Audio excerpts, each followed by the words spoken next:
ونستغفره ونؤمن به ونتوكل عليه ونعوذ بالله من شرور أنفسنا ومن سيئات أعمالنا من يهده الله فلا مضل له ومن يضلل فلا هادي له ونشهد أن لا إله إلا الله وحده لا شريك له ونشهد أن سيدنا ومولانا محمدا عبده ورسوله الذي أرسله الله بالحق بشيرا ونذيرا وداعيا إلى الله بإذنه وسراجا منيرا أشهد أنه صلى الله تعالى عليه وسلم بلغ الرسالة ونصح الأمة وكشف الأمة وجل الظلمة وجاهد في سبيل الله وعبد ربه حتى أتاه اليقين اللهم صل على سيدنا محمد وعلى آل سيدنا عظیم انسان، عظیم صحابی، عظیم رسول اللہ کے خلیفہ اور عظیم رسول کریم کے بے مثل دوہرے داماد، جامع اخلاق نبی کریم صلی اللہ علیہ وسلم کی وراثت میں ان کو ملے۔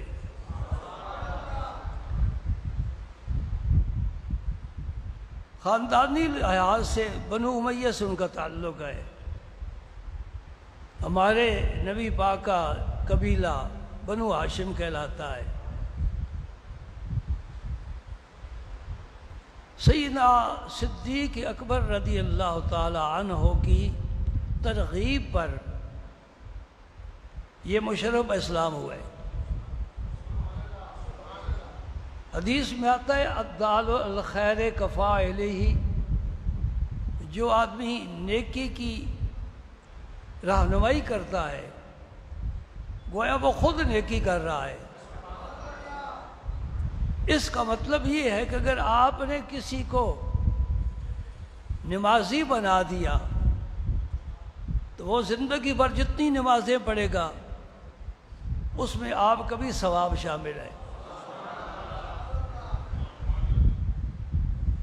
آپ کے کہنے پر ایک بچہ دینی ادارے میں داخل ہوا،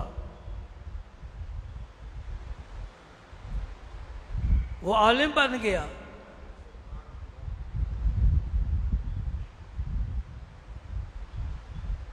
تو اس کی زندگی بھر کی جتنی دین کی اشاعت اور خدمت ہے، جتنے اعمال صالحہ ہے، برابر آپ کا ثواب چلتا رہے گا۔ یہ سیدنا ابو بکر صدیق کی فضیلت ہے رضی اللہ تعالی عنہ۔ آپ سنتے ہی رہتے ہیں، علماء سے تاریخ پڑھتے ہیں، سیرت کی کتابیں پڑھتے ہیں۔ حضرت عثمان غنی رضی اللہ تعالی عنہ کے بارے میں اپنی طرف سے کچھ نہیں کہوں گا، احادیث میں جو کچھ ملتا ہے وہ پیش کروں گا۔ بس ایک دو باتیں سمجھنے والی ہیں۔ پہلی بات، آدم کی پوری اولاد میں سوائے عثمان غنی کے پوری دنیا میں کوئی ایسا فرد نہیں انبیاء کرام کے سمیت جو کسی نبی کا دوہرا داماد ہو۔ موسیٰ علیہ السلام شعیب علیہ السلام کے داماد ہیں، 10 سال خدمت کی ہے، بکریاں چرائی ہیں، نبوت ملی ہے، خدمت کے بڑے بڑے فضائل ملے ہیں، لیکن ایک ہی بیٹی، پیغمبر کی ایک ہی بیٹی جناب علی المرتضیٰ، بڑے فضائل ہیں، عرش مولا سے بھی اوپر جاتے ہیں فضائل. میں تو کچھ بھی نہیں، کیا بیان کر سکتا ہوں؟ لیکن میرے پاک پیغمبر صلی اللہ علیہ وسلم کی ایک ہی صاحبزادی صحابہ کے نسبت سے وہ داماد ہے. یہ شرف عثمان بن عفان رضی اللہ تعالی عنہ کو حاصل ہوا کہ جو نبیوں کا سردار ہے، عرش معلیٰ کی اور لامکان کی سیر کرنے والا ہے، جس کے لیے شفاعت ضروری ہے کہ وہ امت کی شفاعت کرے، جس کو مقام محمود ملا ہے، جس کو حسنین جیسے نواسے ملے ہیں، خاتون جنت جیسی صاحبزادی ملی ہے، عائشہ صدیقہ جیسی زوجہ محترمہ ملی ہے، قرآن جیسی کتاب ملی ہے، ان کی صاحبزادی صحابہ ان کے عقد میں جب وہ انتقال فرما گئی تو پھر حضور نے دوسری صاحبزادی بھی عقد میں دے دی. میں ان کے اسماء گرامی ادب کی وجہ سے، شرم و حیا کی وجہ سے منبر پر نہیں لینا چاہتا،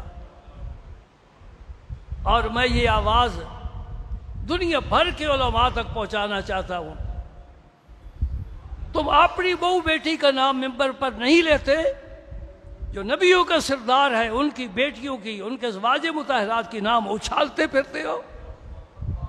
میں اس بات کو پسند نہیں کرتا، اور میں آپ کو یہ سبق دینا چاہتا ہوں. حسنین کریمین کی امی جین، میں نے کبھی اللہ کی قسم بے وضو ان کا نام نہیں لیا. سبق دے رہا ہوں. صدیق اکبر کی صاحبزادی صاحبہ میرے حضور کے ازواج مطہرات میں ہیں، میں کبھی انہیں اماں نہیں کہوں گا، ام المومنین کہوں گا. اگر اماں کا ہے تو پھر تو بیٹا بن گیا، ان کی تو کوئی اولاد ہی نہیں ہے، تو بیٹے سے تو پردہ نہیں ہوتا. تو کیسے اس گھر میں داخل ہو سکتا ہے؟ تیری نظر نہیں جا سکتی. یہ جو امی امی کہتے پھرتے ہیں، انہیں اپنی حد میں رہنا چاہیے. انما یرید اللہ لیذھب عنکم الرجس اہل البیت، یہ تیرے گھر والے ہیں. قرآن نازل ہو رہا ہے، وَيُطَهِّرَكُمْ تَطْهِيرًا. رب کے پاس جتنی طہارت تھی اس خاندان کے لیے رب نے کچھ بچا کر نہیں رکھی، سب ہی دے دی ہے. ہمیں اپنے گھروں کا بھی پتہ ہے. ادب پہلا کرینہ ہے محبت کے کرینوں میں. طرق العشق کلھا آداب ادب النفس ایھا الاصحاب. جو بے ادب ہو گیا وہ تو دائرہ سے باہر نکل گیا. یہ محبت کے خاص دائرہ ہے. محبت کا سیدنا عباس رضی اللہ تعالیٰ عنہ، حضور کے چچا. میں تمہیں ایک ادب کی بات سنا کر آگے چلتا ہوں. عمر میں حضور سے، اب کیا لفظ کہوں، یعنی عمر میں، اب کسی کی عمر چھوٹی کسی کی بڑی. اب کتنے لوگ ہوں گے جو عمر میں مجھ سے بڑے ہوں گے، لیکن مجھے کوئی نظر نہیں آ رہا. چھوٹا میں ہی ہوں، تم بڑے ہو. اپنے محلے کی مسجدیں چھوڑ کر آئے ہو، تم بڑے ہو. میرے دل میں تمہارا احترام ہے، مقام ہے، عزت ہے. ایک دن حضور نے پوچھ لیا ہمیں سبق سنانے کے لیے، آپ کو پتہ نہیں ہے چچا ہے؟ فرمایا چچا تو بڑا ہے کہ میں بڑا ہوں؟ یہ خاص نکتہ ہوتا ہے، وہاں پھسل جائے تو گیا، قائم رہ گیا تو سبحان اللہ. سیدنا عباس عرض کرتے ہیں یا رسول اللہ بڑے آپ ہیں، عمر میری زیادہ ہے. سبحان اللہ سنو میرے دوستو، عثمان غنی کا حیا مشہور ہے، ابو بکر صدیق کی صداقت مشہور ہے، عمر کی عدالت مشہور ہے، حیدر کرار کا علم بھی اور شجاعت بھی مشہور ہے۔ یہ ان فنون میں اسپیشلسٹ ہے۔ اس کا یہ مطلب نہیں کہ ابو بکر صدیق ہی ہیں، ان میں عدالت نہیں ہے، عمر عادل ہیں، ان میں صداقت نہیں ہے، نہیں، یہ ایک ٹائٹل ہے میرے ربی کے، تو فعل ان کو ملا ہے۔ اللہ اکبر۔ خود سیدنا عثمان غنی فرماتے ہیں رضی اللہ تعالی عنہ، میں نے زمانہ جاہلیت میں اسلام قبول کرنے سے پہلے جب ہر برائی پائی جاتی تھی اس معاشرے میں نے کبھی بت کو سجدہ نہیں کیا۔ گنو، جہاں بازار گرم تھا۔ نمبر 2، میں نے کبھی شراب کا پیالہ منہ سے نہیں لگایا۔ نمبر 3، میں نے کبھی کسی کی عزت نہیں لوٹی۔ زمانہ جاہلیت ہے، سارے جاہلوں والے کام کر رہے ہیں، اور جب مشرف اسلام ہو گئے، یہ دست مبارک آپ کا دایاں، یہ سرکار کے دست پاک میں دیا بیعت کے لیے۔ حضور بیعت لیا کرتے تھے، اب تو یہ کھیل بن گیا بچوں کا۔ فرماتے ہیں کہ جو ہاتھ میں سرکار کے دست مبارک میں دے کر بیعت کی، شرمگاہ کو نہیں لگایا۔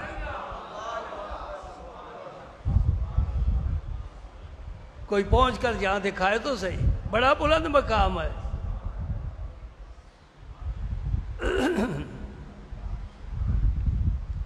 آپ پر 40 دن تک محاصرہ کرنے والوں نے پانی بند رکھا ہے، کسی کی آنکھ سے آنسو نہیں ٹپکے گا، اور دروازے پر حسنین کریمین پہرا دے رہے ہیں، حفاظت کر رہے ہیں، باڈی گارڈ بن کر، سیکورٹی بن کر۔ اور ان کو کس نے کھڑا کیا؟ علی المرتضیٰ نے کھڑا کیا۔ اب جو قصے کہانیاں آپ سنتے رہتے ہیں کہ صحابہ میں بڑا شدید اختلاف تھا، ایک دوسرے کے دشمن تھے، وہ دشمنی کہاں گئی؟ رحماء بینہم قرآن کہہ رہا ہے۔ اللہ اکبر۔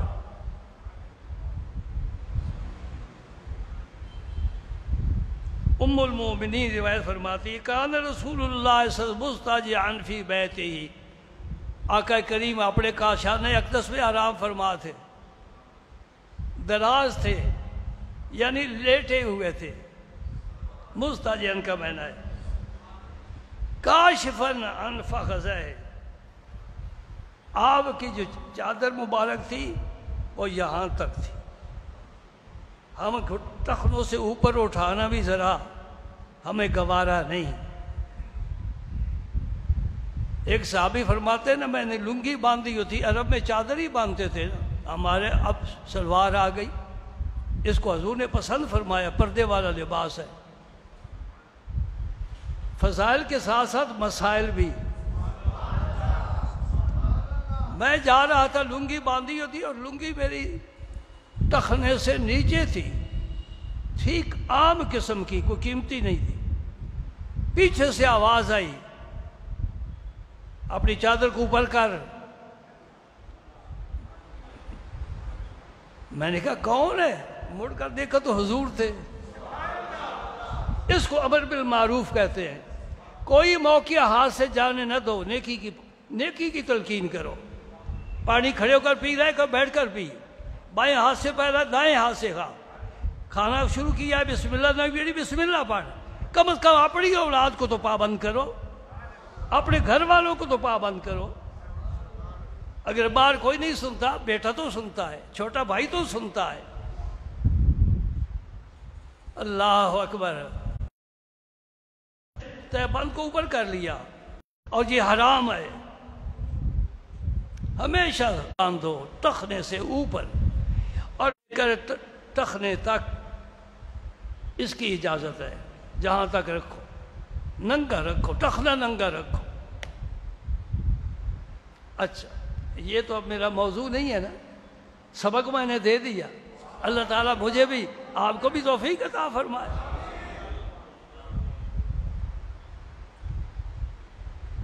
میں اپنے ذوق کی کبھی کبھی بات کر لیتا ہوں، ماشاءاللہ آپ سارے میرے ہم نوا ہیں، ہم سفر ہیں، ہم رکاب ہیں، ہم پیالہ ہیں، ہم نوالا ہیں، ہم مشرب ہیں، ہم سفر ہیں۔ سبحان اللہ۔ میرے پیر و مرشد کی جن کے قدموں میں میرا سر بھی ہے، میری جان بھی،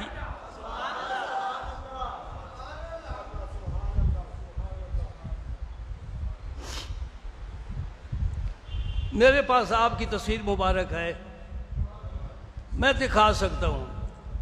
آپ تہبند ہی باندھا کرتے تھے اور یہی سنت طریقہ ہے، وہ آپ دیکھ سکتے ہیں یہاں تک، یعنی موٹی پنڈلی تک آپ کا تہبند ہے۔ اور جمعیت علماء پاکستان کے آپ صدر ہیں، پورے پاکستان کا دورہ فرمایا الیکشن کے سلسلے میں۔ علم میں کمال ہے، فقر میں کمال ہے، تقوی اور ورع میں کمال ہے، درویشی میں کمال ہے، اور محبت اور شفقت میں کمال ہے، بس کمال ہی کمال ہے۔ سارے کمال جمع کرو تو خواجہ قمر الدین سیالوی بنتا ہے۔ درویشی ختم ہے آپ پر، فقر ختم ہے آپ پر، علم ختم ہے آپ پر۔ اللہ اکبر، اللہ اکبر۔ الحمدللہ ایسا جوان ملا جس نے دونوں جہان سنوار دیے۔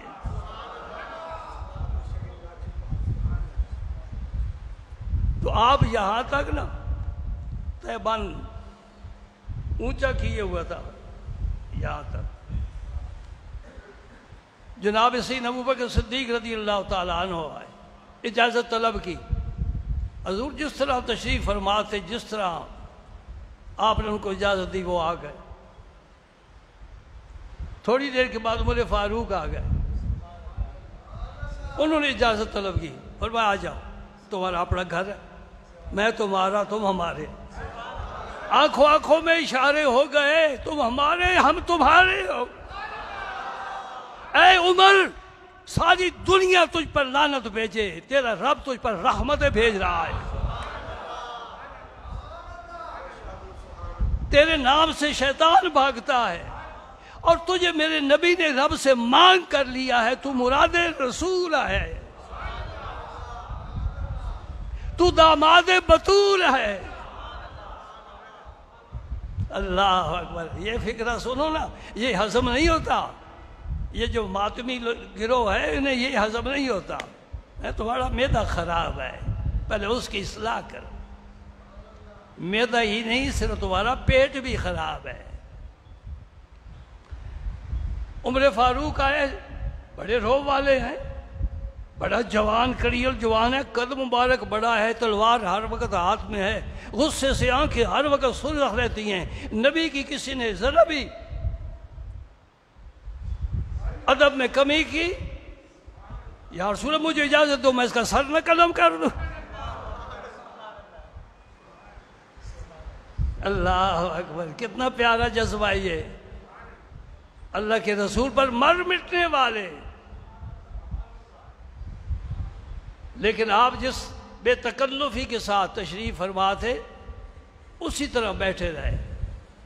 اب عثمان غنی آئے، اور بھئی سنیوں نے تو حدیث نہیں نہ بنائی، یہ تو 1400 سال سے آ رہی ہے، معلوم ہوتا ہے یہی ترتیب ہے، یہ ترتیب ہم نے نہیں بنائی، یہ ازل سے آ رہی ہے۔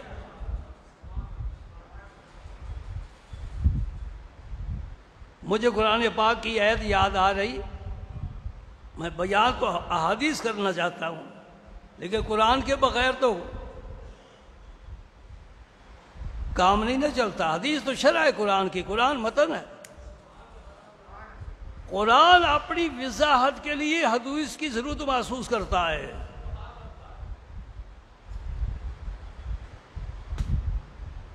آپ پڑھ سکتے ہیں والذی ارسل رسولہ بالہدی ودین الحق لیظہرہ علی الدین کلہ وکفی باللہ شہیدا محمد الرسول اللہ والذین معہ اشداء علی الکفار رحماء بینہم تراہم رکعا سجدا. یہ بھی پنجتن پاک ہیں.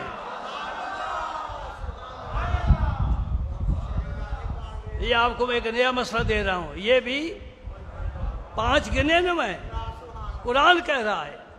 محمد الرسول اللہ سردار ہے ساری کائنات کے, اللہ کے حبیب ہیں, شافع یوم جزا ہیں. ٹھیک ہے. والذین معہ, اور وہ جو آپ کے ساتھ ہیں. یہ معیت ابو بکر صدیق کی ہے. غار میں میرے نبی نے فرمایا لا تحزن ان اللہ معنا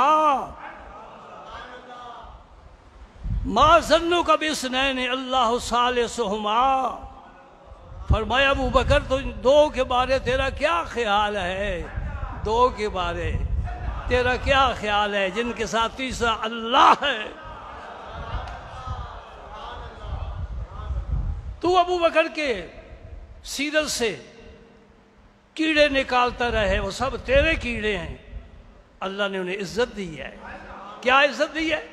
امام جعفر صادق سے ایک بدباطن نے پوچھا, وہ ابو بکر اور عمر کا حضور کے زمانے میں ان کا کیا مقام تھا؟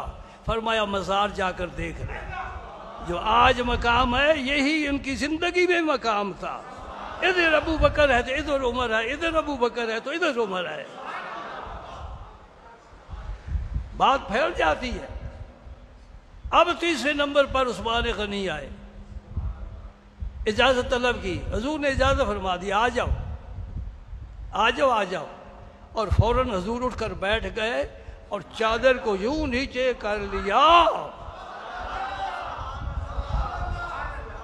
ام المؤمنین عرض کرتے ہیں یا رسول اللہ, میرے ابا آئے تو بے تکلف بیٹھے رہے, عمر آئے تو بے تکلف بیٹھے رہے, عثمان آئے تو فوراً سنبھل گئے, چادر بھی نیچے کر لی. سن لے میرے دوست یہ حدیث پاک. کیا فرمایا؟ الا استحیی من رجل تستحیی منہ الملائکہ. میں اس سے کیوں نہ حیا کروں جس سے فرشتے بھی حیا کرتے ہیں. اب دربار نبوت سے یہ موڑ لگ گئی, یہ حیا والا ہے, ہم بھی حیا کریں گے. دیکھو میرے دوستو, بند کمرے میں جس طرح آپ کے واش روم ہوتے ہیں, کوئی جھانک تو نہیں رہا, وہاں آپ بے تکلف نہا سکتے, کوئی ضرورت نہیں دھوتی باندھنے کی, اور ایسے ہی ہوتا ہے, ہر کوئی اس طرح ہی نہاتا ہے. لیکن یہ طریقہ سیدنا عثمان غنی کا نہیں تھا. وہ بند کمرے میں بھی نہاتے تھے تو دھوتی باندھ کر نہاتے تھے. آپ سے پوچھا گیا حضرت آپ یہ تکلف کیوں فرماتے ہو؟ کمرے بند ہے, واش روم میں کوئی جھانک کر دیکھنے والا نہیں, پھر بھی فرماتے مجھے اللہ کے فرشتوں سے حیا آتی ہے, وہ تو میرے ساتھ ہے نا. تو حیا کے بارے نبی پاک نے کیا فرمایا؟ الحیاء من الایمان. جتنا حیا ہوگا اتنا ایمان ہوگا, جتنا ایمان ہوگا اتنا حیا ہوگا. اور جو صحابہ کرام پر تبرہ بولتے ہیں, لعنت بھیجتے ہیں, یہ حیا سے خالی ہے. جب حیا نہیں تو ایمان بھی نہیں. سبحان اللہ. یہ جناب مسلم شریف کی حدیث ہے, یہ چھوٹی موٹی کتاب کی نہیں ہے. اب ترمذی کی حدیث سنو. یہ امام بخاری کے شاگرد ہیں اور ان سے کچھ حدیثیں امام بخاری نے بھی لی ہیں, تو اس لیے علماء فرماتے ہیں امام بخاری ان کے استاذ ہیں, یہ امام بخاری کے استاذ ہیں. ایک بھی حدیث کسی سن لی تو وہ استاذ ہے. حضرت عثمان غنی رضی اللہ تعالیٰ عنہ کے بارے طلحہ بن عبید اللہ فرماتے ہیں رسول کریم صلی اللہ علیہ وسلم نے فرمایا لِكُلِّ نَبِيٍّ رَفِيقٌ یعنی فی الجنہ. و رفیقی فی الجنہ عثمان۔ رفیق مخلص دوست کو کہتے ہیں، عام دوست کو رفیق نہیں کہتے، مخلص دوست کو۔ فرمایا جنت میں ہر پیغمبر کا ایک نہ ایک رفیق ہوگا جو اس کے ساتھ رہے گا، میرا رفیق عثمان غنی ہوگا۔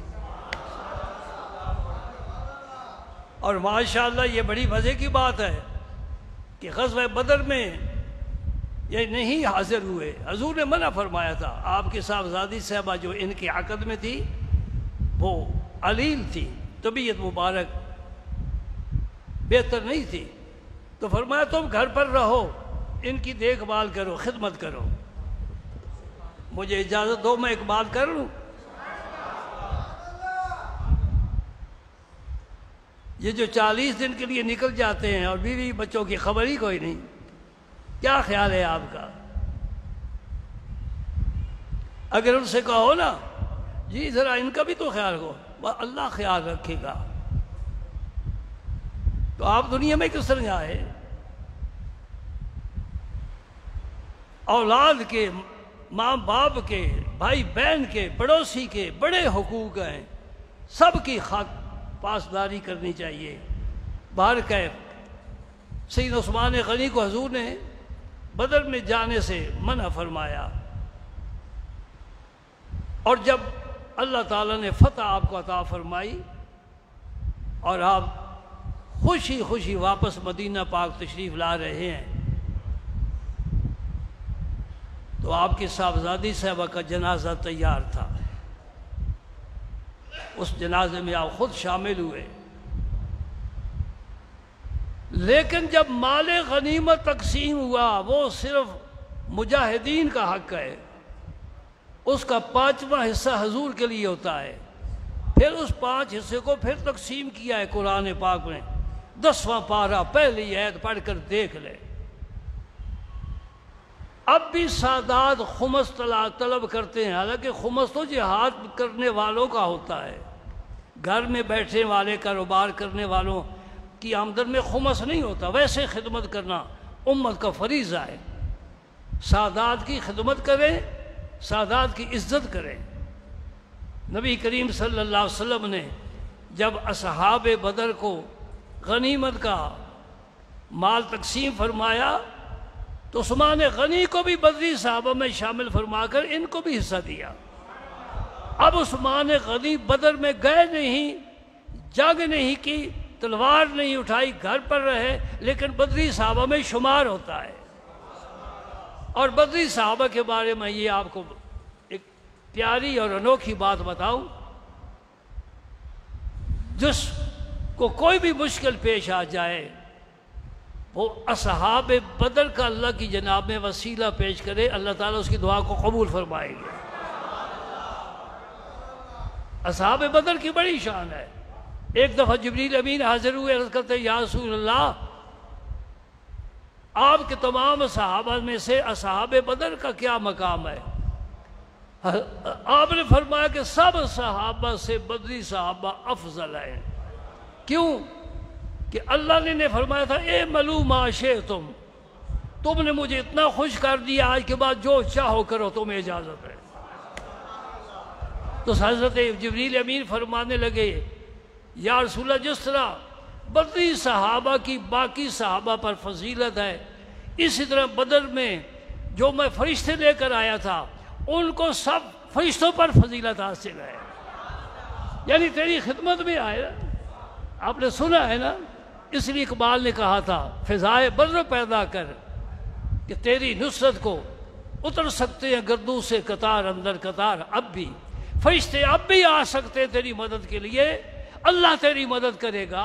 تو ذرا بدری صحابہ کی فضا تو پیدا کر، فقر کی فضا، صبر کی فضا، شکر کی فضا، سجدوں کی فضا، نبی پر درود پڑھنے کی فضا، دین سے پیار کی فضا، اللہ اللہ، یہ فضا پیدا کر، انشاءاللہ فرشتے تیری مدد کے لیے آئیں گے۔ تجھے تنہا رب نہیں چھوڑے گا۔ وَهُوَ مَعَكُمْ أَيْنَمَا كُنْتُمْ، یہ صحابہ کو فرمایا، میرے نبی کے صحابہ تم جہاں بھی ہوگے اللہ تمہارے ساتھ ہوگا۔ حضرت عثمان غنی رضی اللہ تعالی عنہ کو رات کے وقت جنت البقیع میں سپرد خاک کیا گیا، اور بعد میں ترکیوں نے آپ پر گنبد بنا دیا، مزار بنا دیا۔ بعد میں جو یہ موجودہ حکومت سعودیہ کی آئی، انہوں نے وہ گرا دیا، کیونکہ یہ بنانے والے نہیں گرانے والے، اپنا اپنا کام ہوتا ہے، کوئی بناتا ہے کوئی گراتا ہے۔ اللہ اکبر اللہ۔ میں یہ پسند کر رہا ہوں کہ اب جو محرم کا مہینہ آ رہا ہے، اس میں سب سے زیادہ اصحاب نبی پر لعنت بھیجی جاتی ہے۔ ایک فرقہ ہے، اس کا کام یہ ہے، میں ان کی تقریریں سنتا رہتا ہوں نیٹ پر، وہ اہل بیت کے فضائل بالکل بیان نہیں کرتے، خاتون جنت کی پاکیزہ زندگی شرم و حیا والی بالکل بیان نہیں کرتے، حسنین کریمین کے فضائل نہیں بیان کرتے، جو کچھ بیان کرتے ہیں وہ صحابہ پر تنقید ہوتی ہے، جن کے متعلق رب فرماتا ہے رضی اللہ عنہم ورضوا عنہ، دنیا والوں تو ساری دنیا کا رب ان سے راضی ہے، یہ اللہ سے راضی ہے۔ رب ان سے راضی، یہ قرآن ہے، یہ اللہ سے راضی۔ اب تم کیا کرو گے؟ تم کیا کسی کا بگاڑ سکتے ہو؟ ابو بکر نے باغ فتح نہیں دیا، عمر نے دروازہ گرا کر خاتون جنت پر ظلم کیا۔ میں ممبر پر بیٹھ کر خدا کی قسم کھا کر کہتا ہوں یہ واقعہ بالکل من گھڑتا ہے، جھوٹ ہے، اس کی کوئی اصل نہیں ہے۔ ہم ان کو چیلنج کرتے ہیں کہ ثابت کر کے دکھاؤ۔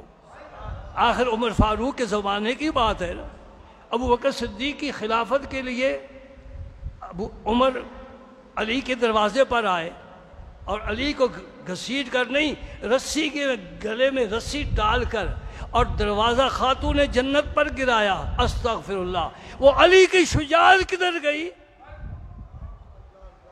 عمر اسے گھسیٹ رہا ہے۔ ہم تو یہ کرتے ہیں شاہ مردان شیر یزداں قوت پروردگار، لا فتح الا علی۔ فتح کا کیا معنی؟ عربی کا لفظ ہے جوان، لا فتح الا علی۔ اور علی تیرے مقابلے میں کوئی جوان ہی نہیں ہے، جوان ہے تو فقط تو ہی جوان ہے۔ لا فتح الا علی، لا سیف الا ذوالفقار۔ بس تلوار ہے تو تیری تلوار ہے۔ میں نے بڑا مطالعہ کیا ہے، سوائے ایک تیر کے، وہ مجھے ملا ہے، ایک تیر ملا ہے، وہ بھی دشمن دور سے پھینکتا ہے، جو علی المرتضیٰ کے بدن میں لگا ہے۔ آج دن تک علی مرتضیٰ کو کسی تلوار نے، کسی نیزے نے زخم نہیں لگایا۔ سامنے آنے والوں کو یہ جرت ہی نہیں ہے کہ علی پر وار کر سکے۔ علی وار کرتا ہے اور پھر بڑے بڑے سورماؤں کو خاک میں ملا کر چھوڑتا ہے۔ اور مجھ سے پوچھو، میں انشاءاللہ اس مہینے میں جہاں لعنت بھیجی جائے گی، ہم صحابہ کے فضائل بیان کریں گے، ہماری طرف سے اللہ کی جناب میں صحابہ کے فضائل جائیں گے، ہم کسی پر تنقید نہیں کریں گے، اپنا کام کریں گے۔ ہم غلام ہیں، ہم غلام ہیں، ہم غلام ہیں۔ اکثر میں نے گاڑیوں پر دیکھا ہے، میں نوکر صحابہ دا، میں نوکر صحابہ دا، میں نوکر صحابہ دا، تو میرے دل میں بھی خیال آیا میں بھی پنجابی میں کوئی مصرع کہہ دوں اگر آپ تو پسند آ جائے، جی کوئی کہہ دوں، سن لو پھر۔ ایک مائیا پنجابی دا، یہ بھی صنف ہے، تار سرنگیاں دی، سرنگی جانتے ہو؟ وہ اتنی لمبی ہوتی ہے، اس پر تاریں ہوتی ہیں، اس کو چھیڑتے ہیں، نغمے نکلتے ہیں۔ اور مجھے ایک عاشق کی بات یاد آ گئی، وہ جو وجد میں آ گیا تھا، اس آواز پر وجد میں آ گیا تھا، اس سے کسی نے پوچھا، کوئی بولا نہیں، کوئی کلام نہیں پیش ہوا، تجھ پر وجد آ گیا۔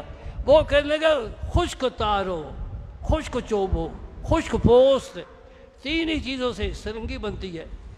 پہلے تو لکڑی کا ایک پیالہ ہوتا ہے، اس پر چمڑا خشک وہ چڑھاتے ہیں، اسے خوب کھینچتے ہیں، پھر تاروں کا ایک سلسلہ ہوتا ہے، وہ جب اس کو ہلاتے ہیں نا تو اس سے آواز نکلتی ہے، تار بھی خشک ہے، لکڑی بھی خشک ہے، چمڑا بھی خشک ہے، تو شعر سنو ترجمہ آپ کے ذہن میں آ جائے گا۔ خشک تارو، خشک چوبو، خشک پوس، از کجا می آید این آواز دوست۔ یہ میرے دوست کی آواز کہاں سے آ رہی ہے؟ ایک مسئلہ بتاؤں میں، یہ جو صوفی کو وجد ہو جاتا ہے، ایک تو وجد ہوتا ہے مصنوعی، وہ تو حرام ہے، بالکل حرام ہے، یہ ریاکاری ہے، اس کو تو تھپڑ مار کر نیچے بٹھا دینا چاہیے۔ تو صوفی نہیں ہے، تو شیطان ہے، تو نے بزرگوں کو بھی بدنام کیا ہے۔ ہاں جب اس پر کیفیت طاری ہوتی ہے تو پھر آپے سے باہر نکل جاتا ہے، اضطراری حالت ہوتی ہے، وہ معاف ہے، وہ رب کو پسند بھی ہے۔ وہ صوفی کیوں رقص کرتا ہے؟ ہاں محبوب الہی کی محفل ہو، امیر خسرو رقص کرے تو بات بنتی ہے نا۔ وہ میں آپ کو سمجھانا چاہتا ہوں، جو رب نے میثاق کے دن فرمایا تھا الست بربکم، کیا میں تمہارا رب نہیں ہوں، وہ آواز لوٹ کر آتی ہے تو صوفی پر وجد طاری ہو جاتا ہے۔ یہ بڑی پرانی بات ہے۔ تو میں کیا عرض کر رہا ہوں، تار یاد کر لو، یہ میرے صحابہ، یہ میرے حضور، ان کی خدمت میں پیش کر رہا ہوں۔ یا رسول اللہ، تار سرنگیاں دی، نالے نوکر تیری، نالے تیرے نال دے سنگیاں دی۔